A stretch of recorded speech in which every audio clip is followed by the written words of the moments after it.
Jorge Folena, emocionante, né? É cultura na veia, é o Brasil que a gente se orgulha, é essa identidade que a gente sempre está buscando, né? Mas que agora, depois de superar um processo tão difícil, o Brasil está de parabéns, porque superou, né? Superou um processo terrível como Bolsonaro e pandemia, e nós estamos aqui construindo um país novamente bonito, combina com o João Cândido aqui conosco, né? Combina com a olha, sensacional, né, convidá-lo, porque é exatamente isso, né? Ele tem uma ternura, né, um olhar bom, generoso, né, algo que a gente está precisando tanto nos últimos tempos. Quero até aproveitar a oportunidade, Conde, olha que coincidência, eu não sabia que você ia convidar o João. Né? Eu fiz um livro na época da pandemia, né, que o único livro que eu tenho que é em e-book, né, cujo título é Destruição dos Princípios Liberais, o Suicídio da Elite Brasileira. É um livro que está disponível na internet para todo mundo. E são vários textos que eu escrevi, pequenos ensaios, né, e eu utilizei, né, exatamente a partir dessa visão do Portinari, eu utilizei diversos quadros dele, né, para utilizar na representação do que eu estava escrevendo, para poder passar exatamente isso que ele falou. É um trabalho feito para a juventude, né, para estudantes secundaristas e estudantes de primeiro e segundo ano de faculdade de Direito, de Ciências Sociais. Então, essa é a ideia. Então, hoje, contar aqui com ele foi uma alegria muito grande. Que fantástico. Depois, como é que é o nome do livro? Que eu vou procurar aqui, vou disponibilizar. Destruição dos Princípios Liberais e o Suicídio da Elite Brasileira. É Letra Capital, editora. Tá, eu vou procurar aqui enquanto você fala. Meu querido Folena, faz um balanço aí da presença do Brasil na ONU, que tomou conta aí do noticiário desde ontem. O Conde, olha, que bom você me dar a oportunidade de falar isso. Eu até coloquei no meu Twitter ontem, né, assim, bem.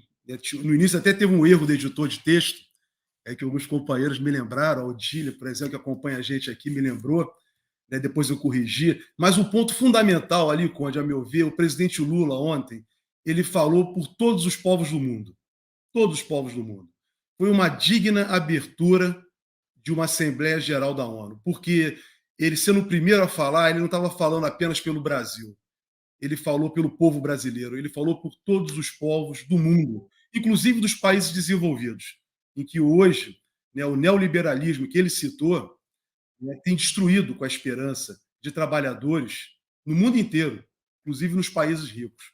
Então, o presidente Lula ontem ele passou essa mensagem, falou por todos. Ele já tinha feito isso anteriormente na França, né, quando ele falou, né, se dirigiu até mais direcionado para a África, mas agora ele falou por todos nós. Quer dizer, ontem nós tivemos um advogado do povo, né, do povo do mundo, todo mundo. Né? Então, foi bonito o que ele falou. Nós temos aí, de fato, né, isso é uma coisa que eu sempre procuro ressaltar no presidente Lula, independentemente dele ser presidente, né, da República Federativa do Brasil, é que ele é um grande estadista. Ele é um homem que, qualquer lugar do mundo em que ele for, ele vai ser bem recebido. Todos querem ouvir, estar perto do presidente Lula, porque ele tem o que dizer para a humanidade. Então, o privilégio é nosso aqui no Brasil, né, de termos tido ele ocupando a presidência do Brasil por 2 mandatos, por 8 anos, fazer a sua sucessora, que também nos deu a oportunidade única na história do Brasil de ter uma mulher como chefe de Estado, né, do Brasil, que foi a presidenta Dilma Rousseff, que venceu 2 eleições nesse país. O presidente Lula nos deu essa possibilidade, inclusive no segundo mandato da presidenta Dilma, Conde. Muita gente do Partido dos Trabalhadores queria que ele fosse candidato. A presidente Dilma só teria um mandato. Né? E o presidente Lula falou: não, se ela quiser ser candidata, ela tem o direito à reeleição da mesma forma que eu tive. Então, o Lula não só. Nós tivemos esse privilégio de ter ele como presidente 2 vezes, fazer uma mulher como sucessora e agora tê-lo pela 3ª vez como presidente. E aí vem uma questão importante, né? Que o Lula não é só chefe de governo, ele é chefe de Estado. E agora, dentro daquele processo de tentar desgastar o governo dele, desgastar a imagem dele, né, a mídia conservadora, é assim que agora vou me dirigir a ela, a mídia conservadora, né, empregando argumentos pequenos. O Lula está gastando mais dinheiro nas suas viagens do que os outros presidentes. Ora, gente, o Brasil ficou esquecido. O presidente Lula tem viajado pelo mundo inteiro como chefe de Estado, né, para resgatar a imagem do Brasil, fazer negócios para o país, trazer novos investimentos. Então, essa participação do presidente Lula na ONU e como nos demais fóruns que ele tem participado tem sido marcante, Conde, tem sido marcante. E hoje nós vamos ter essa tal do encontro dele com o presidente da Ucrânia, né, que quer fazer uma armadilha para ele. Mas o presidente Lula é muito sábio, um homem muito inteligente. Hoje, eu ouvi aqui no 247 pela manhã, no Bom Dia 247, né, um dos comentaristas dizia que o Lula era um presidente muito experimentado. E é mesmo, talvez o mais experimentado do mundo. E, de fato, ele é o presidente, chefe de Estado no mundo. Né, eleito democraticamente sempre. Exatamente, e com mais experiência no exercício do cargo. Então, eu tenho certeza que ele vai saber conduzir tudo muito bem, né? Temos que dar apoio a ele nesse processo de reconstrução do Brasil e a sua atuação no mundo, né? Porque ele está defendendo agora, hoje ele está propondo o trabalho digno junto com o presidente. Não, eu quero falar disso com você no detalhe, né? Que a meu ver, é o momento mais importante do Lula nos Estados Unidos, que é o anúncio que ele vai fazer junto com o Joe Biden para o trabalhador, né? Mas antes de chegar nessa questão, deixa eu colocar aqui na tela. Estou colocando aqui, o link é muito grande, então eu só estou dando a orientação para vocês. Esse aqui é o link para você baixar de graça o livro do Jorge Folena. Aqui, como é que é? O Suicídio da Elite Brasileira, que tem obras do Portinari, né, Folena? É isso? Tem obras do Portinari. Várias obras do Portinari que eu utilizei. É só você clicar no bate-papo aqui no chat, você vai lá, clica em cima desse link, você vai ser direcionado para o site da Letra Capital e vai poder baixar. Tá certo, gente? Então tá aqui. Deixa eu trazer o comentário do Hussein Brasil. Folena, Flávia Maceno é a Cid de Moro? Tem essa história aí da Lava Jato, né? Ele deve estar falando da Flávia Maceno, que deve ser... a chefe de secretaria do Moro, né? Do Moro, né? Que deve saber todos os podres, né? Que está cobertada, parece que está cobertada, até a informação que eu tenho, está sendo protegida no gabinete da deputada federal Rosângela Moro, né? Essa informação que eu li hoje em algum lugar. Eu li isso em algum lugar hoje. E que o marido dela é ao contrário, e o marido dela está no gabinete do Moro. É algo assim. Casada. Isso tem que ser apurado, tá, Conde? É uma informação que eu li aí nas redes sociais, mas é algo apurado e investigado. Eu não tenho. Posso falar com você, mas essa senhora foi, até onde eu tenho conhecimento, era chefe de secretaria do Sérgio Moro, porque ela, na verdade. Esse é o ponto que o Hussein está levantando, acredito eu, que é a questão das verbas, né, dos acordos de leniência, do acordo da Petrobras, né, do dinheiro todo que foi, né, voltou, eles estavam manipulando, e o Conselho Nacional de Justiça está querendo saber para onde foi esse dinheiro, eles têm que dar conta. Eles só não fizeram uma fundação privada de uma decisão do Alexandre de Moraes, na época. Não, e pela insurreição da sociedade brasileira também, que achou um absurdo aquilo. Sim, e o Supremo Tribunal Federal impediu, porque, inclusive, dizendo que o dinheiro não era da Lava Jato, o dinheiro era da União. Se fosse uma verba da União, eles estavam usando como verba privada para fazer uma fundação, eu já falei isso contigo aqui diversas vezes, né, que, na verdade, essa fundação de direito privado, que era, na verdade, um partido político. E depois nós viemos constatar mais adiante, né, ele saindo do serviço público, os dois, para se candidatar a senador, a presidente da República. O Moro tentou no primeiro momento, mas não teve nenhuma ressonância, né, e foi candidato a senador e o outro a deputado federal. A hora dele está chegando, né, Folena? Vai chegar, Conde. Tem que chegar. Inclusive o ministro Dias Toffoli, nessa decisão de terça-feira dele, não sei se eu estou antecipando algum ponto de pauta aí. Pode antecipar à vontade, é o Acre, né? Eu não quero entrar no caso específico, porque uma questão de ética aos colegas advogados que estão atuando. Então, Folena, peraí, antes de você entrar, segura aí só para eu ler essa rodada aqui, que tá faz tempo aqui na fila do nosso bate-papo.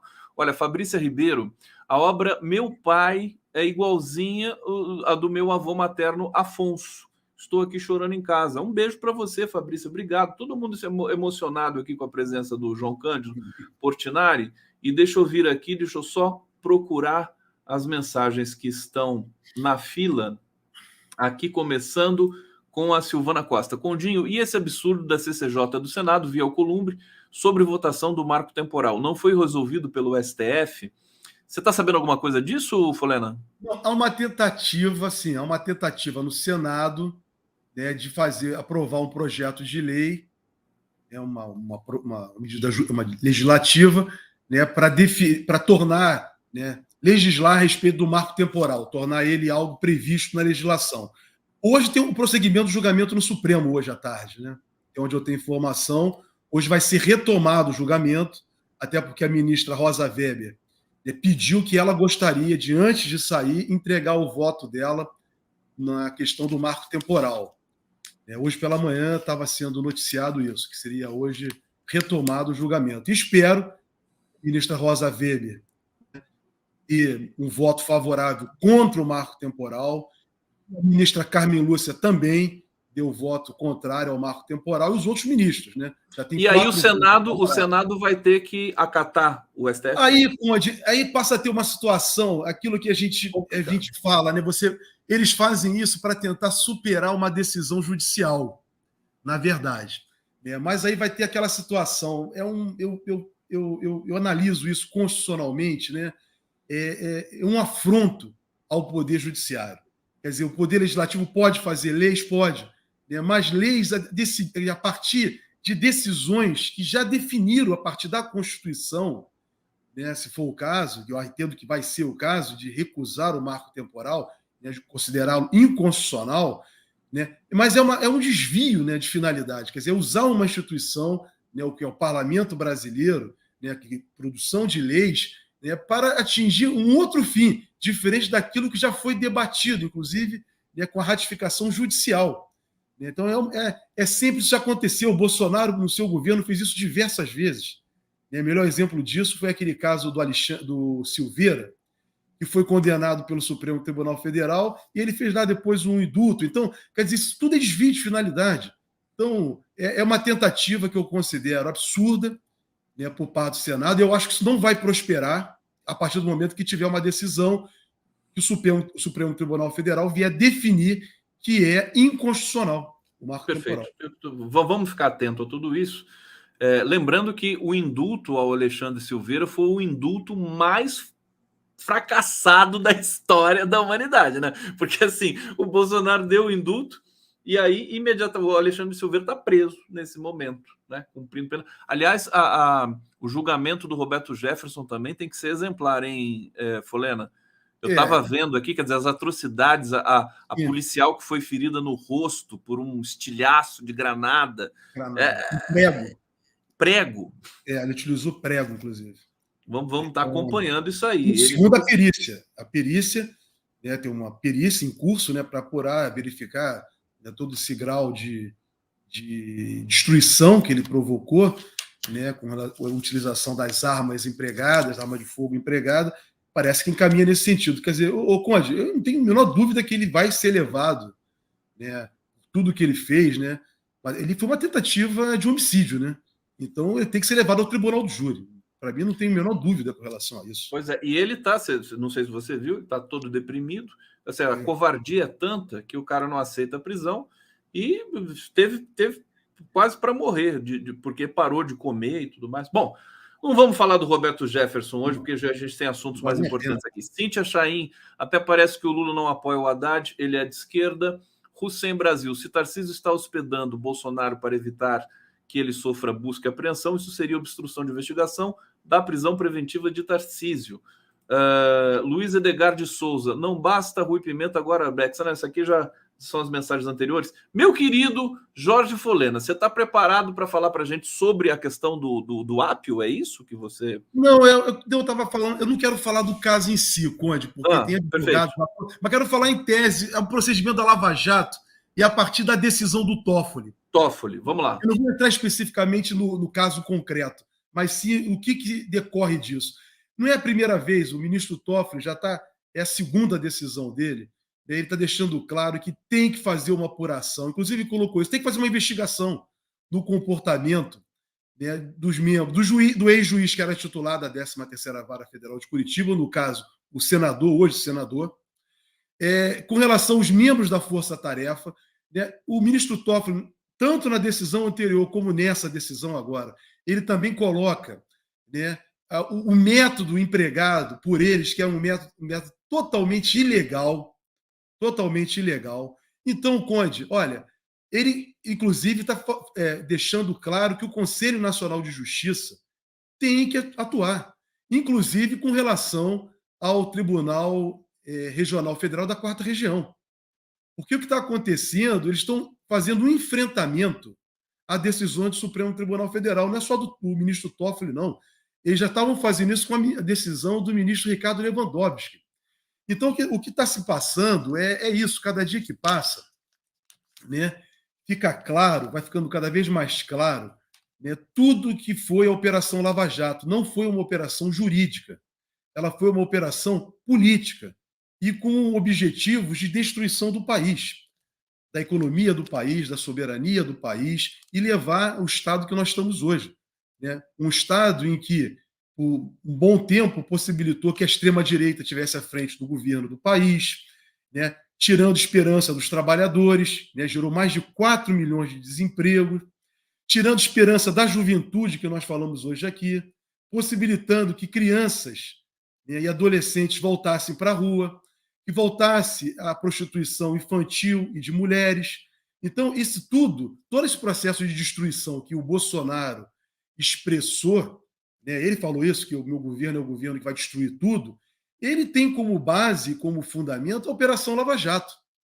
Né? Então, os interesses, as ligações dela, né, com governos de outros países, né, a destruição da Petrobras, né, a apropriação do petróleo brasileiro, da riqueza do país, né? Com a Lava Jato, nós deixamos de levar adiante aquela proposta da presidenta Dilma de utilizar os royalties do petróleo, a grande discussão que estamos fazendo, para a educação, para a saúde. Então, eles têm uma conta, Conde, a partir dos métodos, né, a partir do momento em que a Operação Sputnik foi validada pelo Supremo Tribunal Federal, e assim diz, inclusive, o ministro agora, também o ministro Toffoli, disse o juiz Apio na decisão dele anteriormente, lá nos diversos casos, né, em que ele anulou as decisões anteriores, diversas decisões tomadas pelo juiz Moro e a sua substituta, que lá estavam. Né? Então, hoje nós temos elementos, né, elementos suficientes para fazer uma investigação contra essa rapaziada, contra essa turma. E muitos até já saíram, né? Saíram do serviço público. O ex-juiz não é mais juiz, hoje é senador, é advogado, enfim, é advogado. O outro era promotor, muitos eram procuradores federais, já não são mais, né? Entraram para a política. Então, Conde, isso não pode ficar impune. Né? Nós temos que buscar a responsabilização, né, dessas pessoas. E aí, quando eu falo responsabilização, é fazer o que eles não fizeram. É assegurá-los, né, o devido processo legal, a ampla defesa e, ao final, um julgamento justo, que jamais eles fizeram. Jamais eles fizeram. E aí, Conde, eu quero dizer, nós já falamos contigo aqui, inclusive você já ressaltou, inclusive com destaques em outras oportunidades, né, não basta só um julgamento jurídico. Também tem que ser feito um julgamento, uma análise e investigação política sobre a Lava Jato. Daí a necessidade, eu volto a dizer, de ter uma CPI. Tem que ter a CPI da Lava Jato. Porque aí na CPI da Lava Jato, aí sim, por uma investigação política, político-jurídico, vai ser possível nós ampliarmos esse debate, porque no parlamento isso é possível, é muito mais do que no campo técnico, jurídico, mas no parlamento isso é possível, ampliarmos esse debate, dar mais luzes a tudo que aconteceu, inclusive com relação às conspirações internacionais praticadas contra o país. Então, isso não pode ficar assim. Nós temos que botar muita luz e não deixar isso cair no esquecimento. Você insiste muito nessa questão da CPI da Lava Jato e eu faço coro, até porque seria uma CPI facílima de instalar, porque os deputados de direita, de esquerda, nenhum gosta da Lava Jato. Quer dizer, é uma coisa que realmente foi. Ela criou inimigos também por todos os campos. E para ter esse patamar também político, né, Folena, que é o destaque que você dá. Eu acho que as coisas estão acontecendo, viu, Folena? Então, Até rapidamente, né? A gente então, a Polícia Federal está trabalhando, né? O governo está andando, até surpreendentemente, né? A né? gente viu essa questão da delação do Mauro Cid, enfim, todas essas articulações. Vou para mais uma leitura aqui, porque o pessoal está fazendo perguntas para você. Hussein Brasil, Tony Garcia mostra que a Orcrim Lava Jato nasceu há 17 anos. Ele ainda diz aqui: Rosa Weber deve se desculpar com Dirceu ainda no STF. Hussein, Tacla fez acordo que pagaria 5 milhões de multa e $5 por hora via advogados. Posso concluir que se a Lava Jato arrecadou 6 bilhões de multas, receberam 6 bilhões por fora. Bom, isso aqui tudo tem que ser investigado, né? São especulações aqui do nosso querido Hussein, que ainda diz: Folena, podemos pedir ao STF que destitua membros de CCJs que aprovam projetos inconstitucionais? Estamos vivendo terrorismo diário com esse Congresso. Diga, Folena. Não, o Supremo, da mesma forma que o parlamento tem que respeitar o judiciário também tem que respeitar o parlamento. Essa é uma discussão interna corporis. O âmbito do parlamento brasileiro, do Senado, da Câmara, eles é que têm que resolver se os membros das comissões, que são escolhidos, né, têm mandato por 2 anos, não estão atuando corretamente, que eles façam lá a sua o respectivo debate entre eles. E se for caso de quebra de decoro, me parece que não é, e leva a responsabilização, mas isso tem que ser no âmbito interno. Cada um no seu campo de atuação. O que não pode haver interferência do judiciário nos assuntos internos do legislativo, nem também do legislativo nos assuntos internos do judiciário. Parece que se criou uma prática em Brasília, né? Inclusive pela instabilidade institucional que o Bolsonaro criou, mas também por outras razões, que qualquer coisa que contrarie um setor político na Câmara, eles vão direto para o STF, que é ali do lado, recorrem, né? E fica essa dança infinita de recorrências e de interferências, né? De um campo no outro. Isso é algo que também essas questões estruturais do mundo do direito no Brasil, meu querido Folena, você é um teórico, enfim, você é um cara que estuda muito isso, a formação na ciência política e no direito. Isso pode ser, pode haver um start de melhoria, de discussões mais consistentes, com nomeações para a PGR, para o STF e para outras instâncias das cortes superiores, porque a gente tem informação que está uma verdadeira guerra em Brasília por essas indicações. Jorge Folena. Conde, você levantou 2 pontos muito importantes. O primeiro é essa questão de tudo ir ao STF. E esse foi um grande equívoco, né? Um grande equívoco, inclusive, esse foi até o objeto da minha tese de doutorado. O grande equívoco é a questão da judicialização da política. Exatamente, isso foi um equívoco após a Constituição de 88, que tem um programa, um rol de programas de direitos a serem cumpridos e muitos direitos e garantias, né, previstos na Constituição. Né, os movimentos sociais, a esquerda, incentivado inclusive por cientistas sociais e muitos juristas, foram para os tribunais, né, levar suas demandas diante de governos conservadores. Né, o governo Sarney, no final, no início da Constituinte, depois o governo Collor e os governos que sucederam, Fernando Henrique Cardoso. Então houve um processo gigantesco de judicialização da política, porque ampliou o rol de autores de ações, né, para propor ações diretas de inconstitucionalidade, né, a DPFs. Então, a DPFs é a ação de arguição de descumprimento de preceito fundamental. São princípios fundamentais da Constituição que não estão sendo observados. Então, as pessoas têm o rol de pessoas que podem entrar. Então, isso gerou, Conde, um processo de judicialização que foi muito, ao meu juízo, muito ruim. Porque quando veio o governo progressista do presidente Lula, essa ferramenta que era utilizada pelos movimentos sociais e pela esquerda, pelos partidos progressistas, inverteu-se. Aí foi a direita que começou a judicializar políticas públicas, né, que estavam tentando ser implementadas e foram implementadas pelos governos de esquerda. pelo governo do presidente Lula e presidenta Dilma. O melhor exemplo disso é a questão de cotas, né, que foi questionado lá pelo PFL. Tinha uma ação judicial no Rio Grande do Sul, se eu não me engano, de uma pessoa no Rio Grande do Sul questionando, mas na época o partido era PFL, que depois tomou outro nome, Frente Liberal, que agora eu não me lembro mais o nome, Democratas, questionou, me lembro daquele senador lá de Goiás, Demócles Torres, eu me lembro dele lá no Supremo Tribunal Federal, na audiência pública que tivemos para discutir a questão de cotas, né, ele lá presente. Então, quer dizer, isso foi muito ruim. E acabou gerando em quê? Acabou gerando, né, o mensalão, né, que foi um processo de. Aí já não mais judicialização, de politização da justiça. Então, se empoderou demais o Poder Judiciário, né, que começou a interferir na vida política do país. Vimos o mensalão, a Lava Jato. Então, eu sempre vejo com muita reserva, Conde, essa questão de judicialização. A judicialização tem que ser no ponto certo e não para toda hora estar indo bater nas portas dos tribunais. Volto a dizer para você e para todos que estão nos acompanhando: questões políticas são resolvidas no espaço público. É nas ruas, é nas praças, é no parlamento, é no governo, e não em tribunais.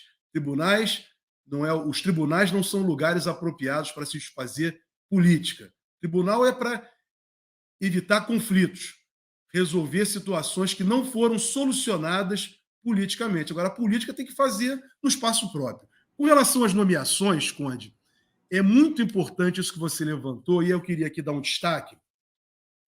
Tá? Olha, algo que eu queria destacar para todos. Tá? Eu acho que não tem que.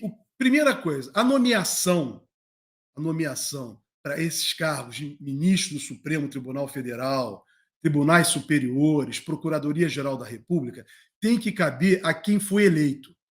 No caso, o presidente da República. Ele é que tem essa prerrogativa constitucional. Então, é ele que vai escolher. Não tem que ficar a sociedade civil ditando para o presidente, qualquer presidente que seja, que tem que ser evangélico, que tem que ser mulher, que tem que ser homem, que tem que ser Desculpa, queria te interromper, meu querido, mas assim, essa pressão, ela é natural e ela é no campo democrático também, né? Claro. Tudo Eu vou bem. explicar isso. Tá bom. É isso que eu quero explicar. Então, isso é válido.